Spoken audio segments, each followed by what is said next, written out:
This podcast is brought to you by the Dunfield Retirement Residence, a casually elegant retirement community located at Yonge and Eglinton in the heart of Midtown Toronto. Customized living options complement your independent, active lifestyle. Learn more at thedunfield.com.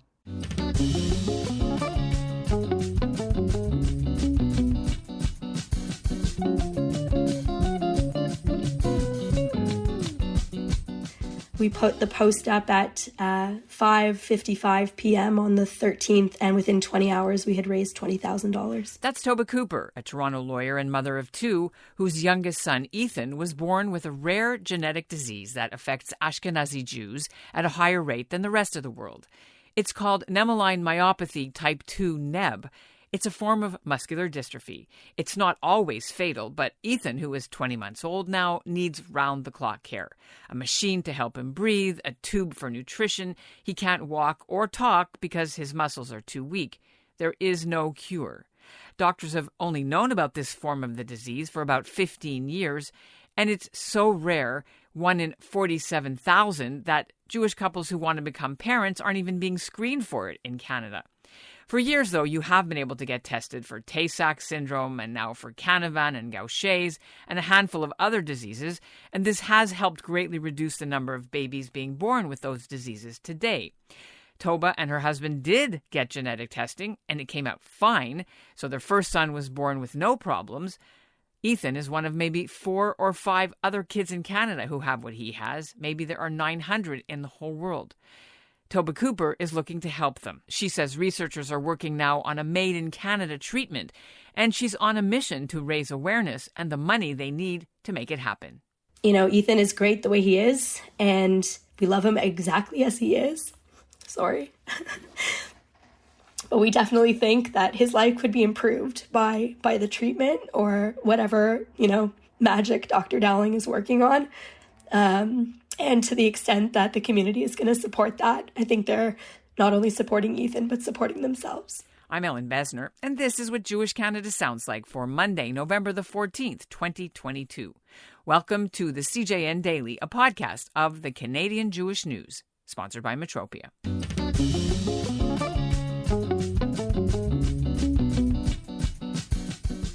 A few weeks ago, Toba Cooper launched a fundraising campaign through the Muscular Dystrophy Association of Canada.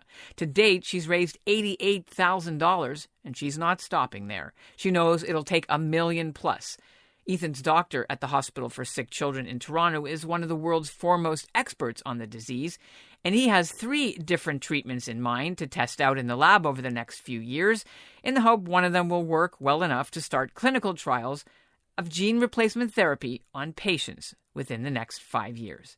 Coming up, we'll chat with Toba and with Dr. Jim Dowling right after this message. Did you know April 2023 is Israel's 75th anniversary? In honor of this huge milestone, UJA Federation of Greater Toronto is planning an epic trip to Israel, and all of Canada is invited. Israel's anniversary, Yom HaAtzmaut, is a one-of-a-kind experience. Streets are filled with parties, fireworks, music, and dancing. On UJA's Israel 75, you'll get to join the celebration. 75 is not a regular anniversary, and Israel 75 is not your typical trip. You'll get a truly unique experience of the country, no matter how many times you've been before. With 10 specialized tracks, you can create an itinerary that is totally personalized, whether you're a foodie, an adrenaline seeker, a TV buff, or politically minded. The best part? You can mix and match tracks on different days. Embark on a thrilling adventure one day and a culinary experience the next. Let your own interests be your guide and experience everything Israel has to offer. To learn more about the trip, visit ujaisrael75.com. That's ujaisrael75.com. And joining us now from Toronto are Toba Cooper and Dr. Jim Dowling in Toronto from the Hospital for Sick Children. Welcome, both of you, to the CJN Daily. Thanks. Thanks for having us. Toba, if you wouldn't mind, how did you first become aware of genetic testing as Ashkenazi? Your husband and you are both Ashkenazi Jews? So we tested before we got married. Our panel was negative. We had no issues.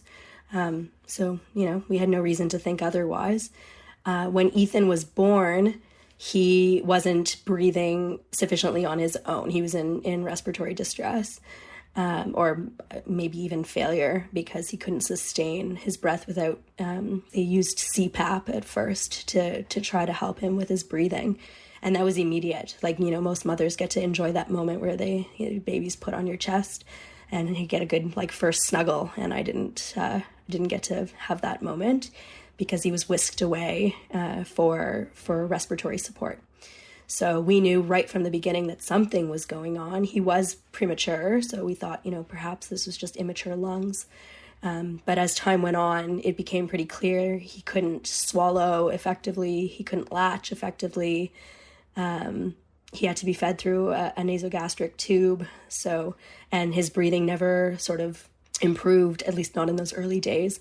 And so he would have experiences of oxygen desaturations, every 5 to 10 minutes.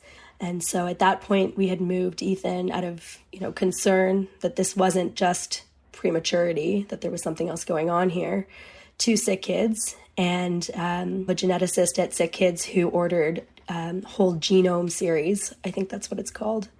Mm-hmm. It got sent off to California, is my understanding. I'll never forget the genetics doctor involved with the case said to me, this is a $10,000 test, so hopefully it'll come back with some answers. And in fact, about 6 weeks later, it came back positive for nemaline myopathy. I, as a Jewish parent, as a Jewish bride years ago, got tested for certain diseases, and especially was 30 years ago, was Tay-Sachs. That was what we knew. Tell me a bit about this disease. Where is it in terms of how common it is? And just sort of start with that, if you wouldn't mind. So the disease is called nemaline myopathy. And there are several different types of nemaline myopathy. And in particular, the type that Ethan has is called nebulin-related nemaline myopathy, or NEM2, NEM type 2.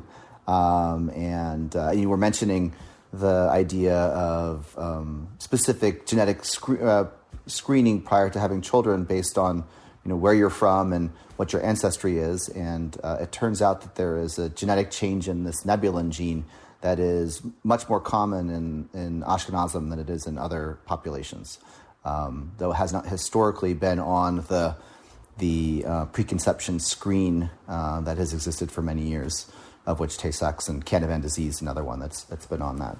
Though it turns out that this specific mutation is not found only in Ashkenazim, but actually found now worldwide.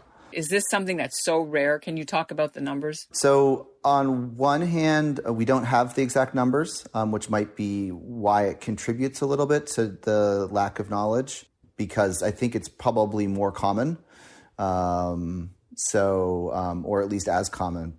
But it may have been that's potentially a reflection of the screening that was done for conditions like Tay-Sachs that's resulted in that becoming much less prevalent over the years.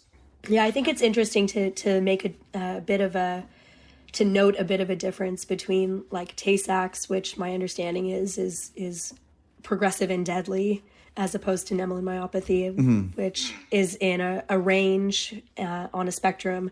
And yes, life can be very challenging. And I think it's important that if this is identified to be common to the Ashkenazi community, that there is an opportunity to screen for it, and that people understand enough about it to make a decision that a child born with nemaline myopathy it's not for naught. It's still a life worth living. I can give you a few illustrative examples. So Ethan is almost 2.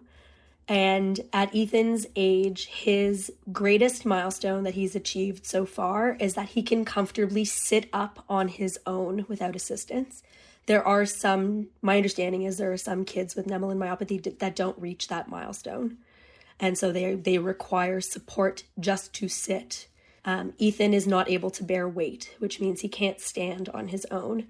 And so you can imagine as a toddler, wanting to explore his environment and, engage with whatever is in his space. The toy his brother has is usually what he's after. He can't get up and walk over to get what he wants. Speaking is obviously also impacted. As I described, he can't, close his lips. And then, of course, breathing and eating, Ethan can't always do by himself. There are days that he is unwell. He gets a common cold. And this past Monday night, I would say, was the closest we ever got to losing him. He had to be resuscitated in the ER because of a cold. So what I'm hearing about this is that maybe they're not testing for enough, or is it so rare that it wouldn't be worth the expense? Like, how do you balance that, right? And I'm not saying that Ethan's life isn't worth it. I'm saying from a medical thing, why isn't it on there? Yeah. So I think there's two things that are at play. One is that it is, compared to other of the conditions that have historically been screened, is more rare. And number two is that the actual test itself is a little bit tricky from a genetic standpoint, and so it may be not. And historically, this specific gene has been a very difficult one to do genetic testing for because it's large and complicated. Though in 2022, there shouldn't be a barrier from a testing perspective that wouldn't make it possible as a screening test. And I think it is a really important consideration to think whether this should be something that's added on to that testing. Dr. Dowling, what stage are you at in terms of your research that is there a cure? Is there a treatment? Yeah, I think cure is always something that I try to hesitate away from. I mean, that's obviously the ultimate goal. Put a timeline on something is also very challenging. I mean, there's a very long history of drugs looking promising before they've reached the clinic and then kind of fizzling out.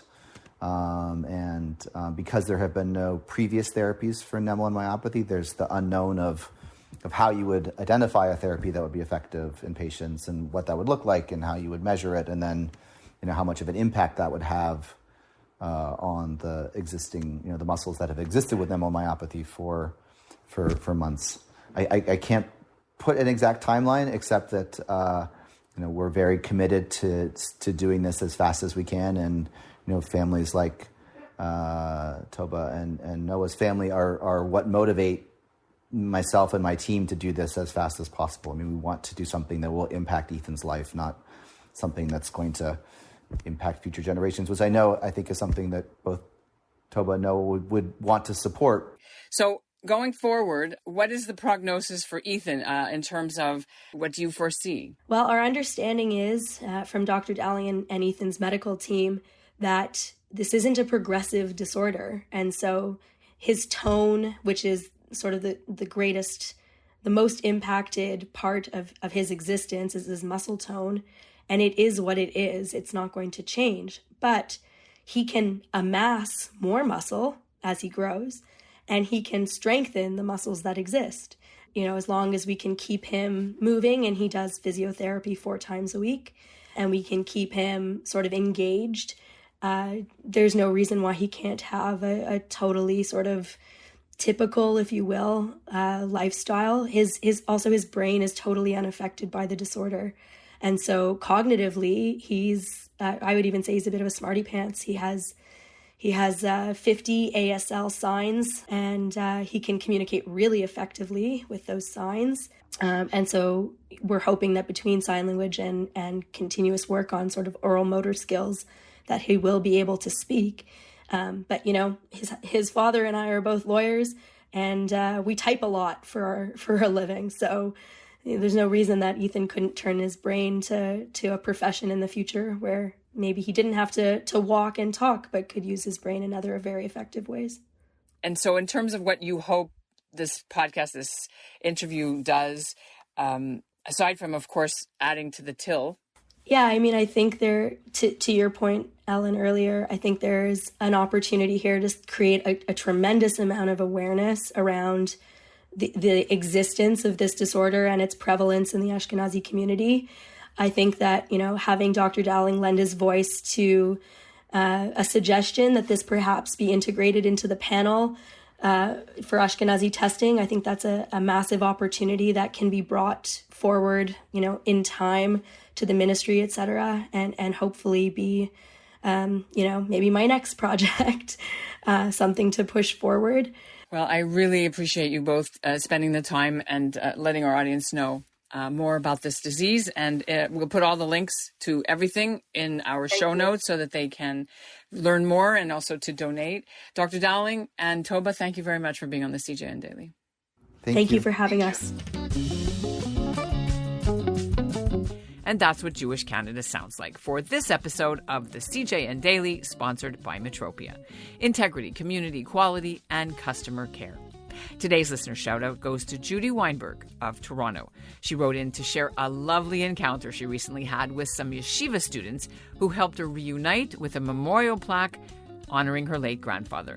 We'll bring you that story in the coming days. Thanks for listening.